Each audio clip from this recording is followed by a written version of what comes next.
La patronal gironina FOEC obrirà a final d'aquest mes una oficina de l'Institut Català de Finances a Girona per fer més fàcil i accessible el crèdit oficial a les empreses de la demarcació. Ara per ara la falta de finançament és un dels problemes que més ofega les economies de les nostres empreses i amb l'obertura d'aquest punt la patronal espera poder fer de mitjancer entre la institució de crèdit i qui el necessita.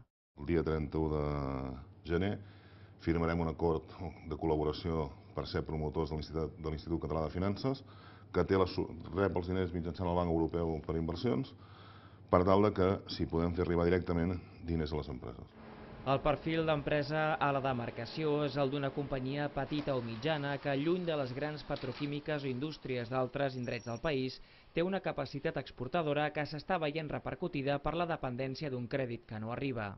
Som empreses molt petites totes. Em sembla, si no recordo malament, que a Girona només hi ha una empresa que tingui més de 500 treballadors.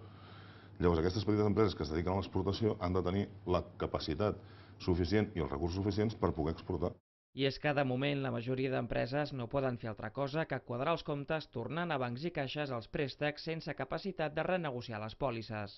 Tot el diner que es tenia que invertir per creixement, per I+D, tot aquest diner s'ha tingut que invertir en tornar els deutes que teníem als bancs, cada cop els han tallat. Si vostè tenia una pòlissa de 400.000 euros, quan arriba el venciment li passa a ser una pòlissa de 50.000.